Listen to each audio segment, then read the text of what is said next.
ভাই রে ভাই, আমরা শুধু জেনেছিলাম যে বাংলাদেশে এই প্রথম মেগাস্টার শাকিব খান এত বড় বাজেটের সিনেমা করছে, সেটি হচ্ছে বরবাদ সিনেমা। কিন্তু সেই সব চিন্তা ভাবনাকে এবার উড়িয়ে দিয়ে বরবাদ নিয়ে এবার মহা পরিকল্পনা চলছে।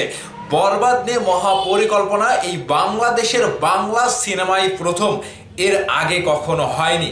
কি সেই মহা পরিকল্পনা, এবং আপনারা সেই পরিকল্পনার কথা শোনার পরে রীতিমতো অবাক হয়ে যাবেন যে মেগাস্টার শাকিব খান এটা কি করছে। তার নমুনা একটু আপনাদেরকে আমি দেখাচ্ছি, এবং বরবাদ নিয়ে যে মহা পরিকল্পনা সেটাও আপনাদের কাছে আমি উপস্থাপন করছি। শুধু জাস্ট আপনারা 3 থেকে 4 মিনিট ভিডিওটা দেখে যাবেন, এবং দেখার পরে আপনাদের মনের মতামত অবশ্যই ভিডিওর নিচে কমেন্ট করে জানাবেন। আমি লিখন আছি আপনাদের সাথে।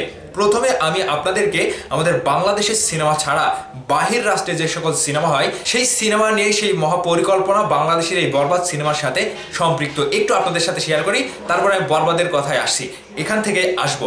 তো এখানে আমি একটা মাধ্যম থেকে যতটুকু জানলাম, আমরা বাহিরের দেশের সিনেমাগুলোতে রিশুট হতে দেখি। বিশেষ করে জওয়ান খ্যাত অ্যাটলি কুমার, তার প্রায় সব সিনেমাতেই রিশুট করা লাগে। এই তো কদিন আগে শুনছিলাম তার সিনেমা জওয়ান রিশুট করার জন্য রিলিজ ডেট চেঞ্জ করা হয়েছিল। এছাড়া অন্য কোনো সিনেমা মার্সেল, বিগিল, থেরি সবগুলো সিনেমায় রিশুট করা লেগেছিল, এবং পুষ্পা 2 তো কয়েকবার রিশুট করা হয়েছে। এটার জন্য রিলিজ ডেট কয়েকবার চেঞ্জ করা হয়েছে। অর্থাৎ তাদের সিনেমাগুলো সব দৃশ্য শ্যুট করে এডিট করার পরে এক জায়গায় আনার পর যদি কোনো দৃশ্য তাদের মন মতো না হয়, তাহলে সেখানে তারা কম্প্রোমাইজ করে না, বরং তারা আবারও শ্যুট করে। কিন্তু বাংলা সিনেমাতে সাধারণত এই জায়গায় কম্প্রোমাইজ করা হয় বাজেট অভাবের কারণে। এই তো কদিন আগে উপর বাংলা সুপারস্টার দেব খাদান রিলিজের পর তার এক ইন্টারভিউতে বলল, খাদান এডিট করার পর আমার মনে হয়েছিল কয়েক জায়গায় আবার শ্যুট করার দরকার, কিন্তু আমি এডিটর কালামকে বললাম, ভাই আর টাকা পয়সা নাই, ওই খাদানে গিয়ে আর শ্যুট করা সম্ভব না, তুমি কিছু একটা করো। কালাম অনেক ভালো এডিটর, সে সব কিছু সামলে নিছে। তো এখানে এখন বরবাদ নিয়ে যে পরিকল্পনাটা করছে দেখেন, সেখান থেকে বরবাদ টিম এই বিষয়ে কোনো কম্প্রোমাইজ করছে না। মানে বরবাদ টিম কোনো রকম কম্প্রোমাইজ করছে না যে বাংলা সিনেমা হিসেবে সর্বপ্রথম বরবাদের রিশুটের পরিকল্পনা। বরবাদ টিম এক্সট্রা 7 দিন বেশি সময় নিয়ে মুম্বাই উড়াল দিছে।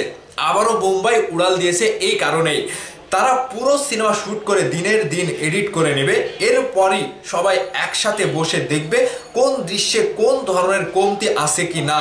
যদি কোনো দৃশ্যে কোনো ধরনের ত্রুটি থাকে, তাহলে ওই 7 দিনে সেগুলো আবারও রিশুট করে আবারও তারা ঠিক করে নেবে। বোঝাই যাচ্ছে বাংলা সিনেমা বেশ কিছু দূর এগিয়ে যাচ্ছে। ভাই বুঝতে পেরেছেন? তাছাড়া শাকিব খান মুম্বাই থেকে বরবাদের শুটিং করে বাংলাদেশে ফিরে আসলেন। সেখান থেকে দুবাইয়ে শুটিং করতে যাওয়ার কথা ছিল, কিন্তু আবারও কেন তারা ওই মুম্বাইয়ে উড়াল দিল, এই সব কিছু আজকের ভিডিওতে আপনারা দেখতে পেলেন। তো এখানে আমরা একটা জিনিস বুঝতে পারলাম যে সাউথ ইন্ডিয়া যে সকল সিনেমা হয়, বড় বড় যে সকল সিনেমা হয়েছে, তার প্রত্যেকটি কোনো না কোনো জায়গাতে যখন তারা কমতি দেখেছে যে কোনো একটা শ্যুট আবারও করা লাগবে, তারা কিন্তু রিশুট করেছে। তাহলে বোঝাই যাচ্ছে যে শাকিব খানের বরবাদ সিনেমা নিয়ে তারা কোনো কম্প্রোমাইজ করছে না।